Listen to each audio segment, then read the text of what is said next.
Good morning to all 10th class. See your shlok number 4. रथस्यैकं चक्रं भुजगयमिताः सप्ततुरगाः निरालम्बो मार्गश्चरणविकलः सारथिरपि रविर्यात्ते वान्तं प्रतिदिनमपारस्य नभसः क्रियासिद्धिः सत्वे भवति महतां नोपकरणे. See first last line. क्रियासिद्धिः सत्वे भवति महतां नोपकरणे. महताम क्रिया सिद्धि ही, बड़े लोगों की कार्य की सिद्धि जो होती है वह सत्वे भवति, वो उनके शक्ति के ऊपर होती है. न उपकरणे, उनको जो कोई इंस्ट्रूमेंट मिले हैं उस इंस्ट्रूमेंट के ऊपर उनके कार्य की सिद्धि डिपेंड नहीं होती है. देखिए, कोई एक आदमी है, वो बहुत ही डरपोक है और उसके पास बहुत सारे शस्त्र दिए कि तलवार दिया, भाला दिया, सब दिया और बोला कि युद्ध करने को चला जा. अगर उसके मन में ही नहीं है, उसके सत्व ही मतलब उसके में युद्ध करने की अगर ताकत ही नहीं है, शक्ति ही नहीं है, तो कितने भी उसको इंस्ट्रूमेंट दिए तो भी वह युद्ध नहीं करेगा. और जो कोई युद्ध जीतना चाहता है वो तो सत्वे भवति, जिसके अंदर युद्ध जीतने की खुद के अंदर शक्ति है, वो कौन से भी इंस्ट्रूमेंट के कारण युद्ध जीत सकता है. तो उसी तरह से कार्य का भी है कि क्रिया सिद्धि सत्वे भवति. आप जो कोई कार्य करते हो तो इस कार्य की सिद्धि आपके शक्ति के ऊपर डिपेंड होती है, न कि आपके उपकरण के ऊपर. अभी देखिए ऊपर की 3 लाइन देखते हैं. अब यहाँ सूर्य का एग्जाम्पल दिया है आपको कि रथस्य एकम चक्रम, जिसके रथ को एक ही चक्र यानी कि व्हील, एक ही चक्र है. और भुजग यमिता सप्ततुरगाः, जिसके तुरग बोले तो हॉर्स, सप्ततुरगाः 7 हॉर्सेस. भुजग यमिताः,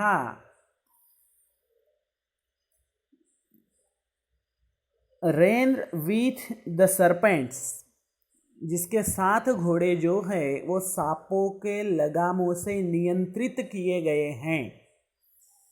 देखिए, पहला तो है एक चक्र का एक चाक जो है तो उसके द्वारा रथ तो नहीं चल सकता है, लेकिन सूर्य के रथ को एक ही चक्र है. उसके बाद उसके जो घोड़े हैं वो सांपों के लगामों से नियंत्रित किए हुए हैं. निरालंबो मार्गः, और उसका जो रास्ता है उसको भी कोई आधार नहीं है, वो तो आसमान से चलता है. हम पृथ्वी के ऊपर से चलते हैं, हमारे घर से स्कूल आते हैं तो कोई रास्ते नीचे का हमें आधार है कि जिसके आधार के ऊपर हम व्हीकल या पैदल जो भी जाते हैं उसको लेकर. लेकिन यहाँ आसमान में उसको कोई रास्ता नहीं है. और चरण विकल सारथिरपि, उसका जो सारथी है तो वह भी चरणों से विकल है. चरण बोले तो पैर, विकल बोले तो वो पैरों से मतलब ये है लेम है, लेम, LAME, लेम, तो उसके मतलब जिसको पैर नहीं है इन शॉर्ट में. रविर्यात्तेवान्तं प्रतिदिन अपारस्य रभसः, लेकिन फिर भी यह सूर्य जो है हर दिन आसमान से इस कॉर्नर से लेकर उस कॉर्नर तक हमेशा खुद की किरणें भेजता रहता है. तो इसी के कारण कहा है कि आपके कार्य की सिद्धि जो है आपके खुद के शक्ति के ऊपर है, आपके इंस्ट्रूमेंट के ऊपर नहीं है. Every day the sun goes across the endless sky, even though his charioteer has only one wheel. Chariot means रथ, उसके रथ को एक ही चक्र है. 7 horses rein in with serpents, सातों भी उसके जो हॉर्स है तो वह सांपों से नियंत्रित किए गए हैं या सांपों के लगाम है उनको. And the path is without any support, और उसका जो रास्ता है उसको कुछ भी सपोर्ट नहीं है. And the charioteer is lame, charioteer means वो सारथी जो रथ को हाँकता है वो LAME, लैम या लेम है, मतलब लुड़ा है. फिर भी the fulfilment of the task of a great person depends on their own capability and not on the tools. जो कोई ग्रेट पर्सन कार्य करते हैं तो उनका कार्य की सिद्धि, कार्य का फल उनके खुद के शक्ति के ऊपर डिपेंड होता है, कोई इंस्ट्रूमेंट के ऊपर नहीं. नेक्स्ट लोग देखते हैं. अल्पानामपि वस्तूनां संहति कार्यसाधिका तृणैर्गुणत्वमापन्नैर्बध्यन्ते मत्तदन्तिनः। अल्पानाम अपि वस्तूनां, छोटे छोटे चीज़ों की भी संहति ही कार्य साधिका। संहति बोले तो एकत्रीकरण, कार्य साधिका बोले तो आपको कार्य को पूरा करने वाली होती है। मेन आपकी फ्रेज है संहति ही कार्य साधिका, मतलब संग्रह करना आपके लिए कभी भी आपके कार्य को पूरा करने का साधन बन सकता है। संहति ही कार्य साधिका। तो देखिए, अल्पानाम पे वस्तुनाम, अगर छोटे छोटे चीज़ें भी हैं लेकिन उन चीज़ों का भी अगर आप अच्छी तरह से संग्रह करते हैं तो कभी ना कभी वो आपके कार्य को पूरा करने में मदद ही करते हैं। जैसे तृणैर्गुणत्वमापन्नैर्बध्यन्ते मत्तदन्तिनः। मत्तदन्तिनः मीन्स इंटॉक्सिकेटेड एलिफेंट, जिन्हें कहा जाता है कि उन्मत्त हाथी।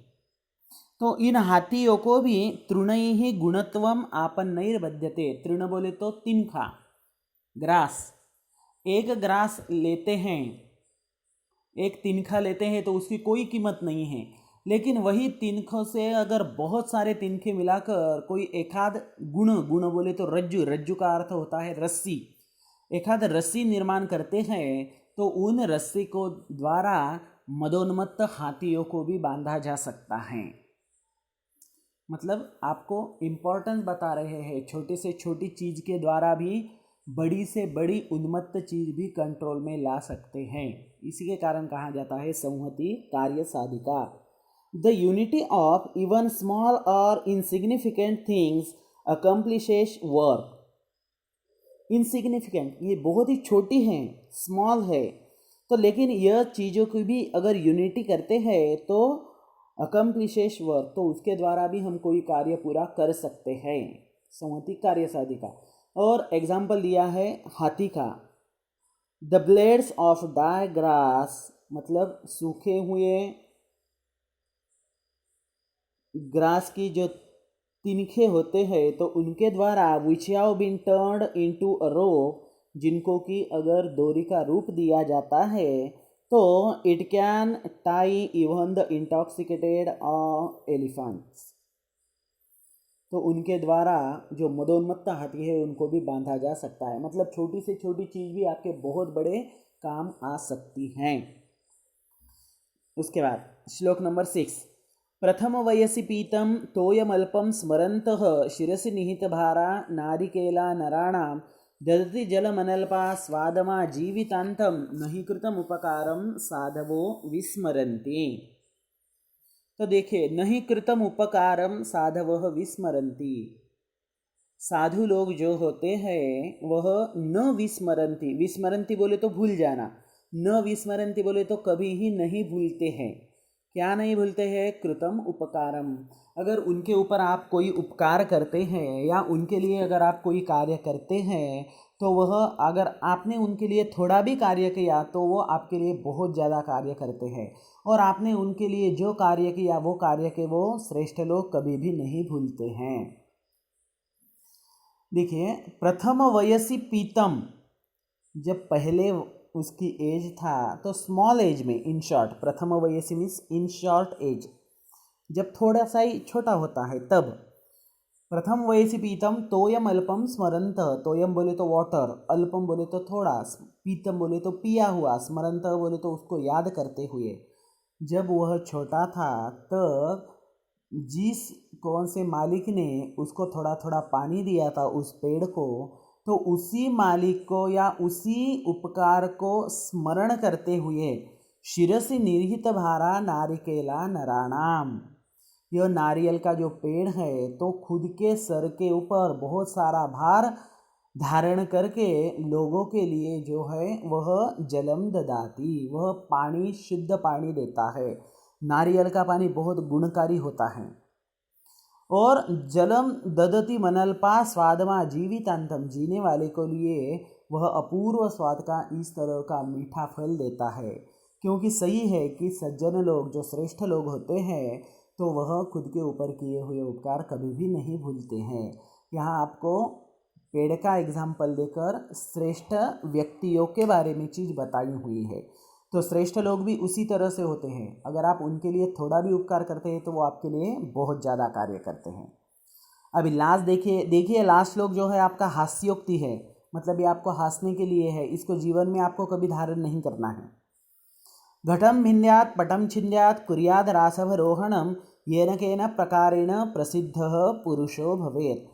घटम भिन्यात्, घटम मीन्स घड़ा, अगर आपके घर में कोई घड़ा है तो वह अर्थन पॉट, घड़ा बोले तो अर्थन पॉट, माठ बोलते मराठी में जिसको, तो वह है तो उसको फोड़ दीजिए। पटम छिन्द्यात्, पट बोले तो वस्त्र, क्लॉथ्स, वो है तो उसको फाड़ दीजिए। कुर्याद रासभरोहणम, और ये करके भी आपका मन पूरी तरह से आनंदित नहीं हुआ है तो कुर्याद रासभरोहणम, रासभ बोले तो डोंकी, तो उसके ऊपर भी बैठकर आप घूम सकते हैं।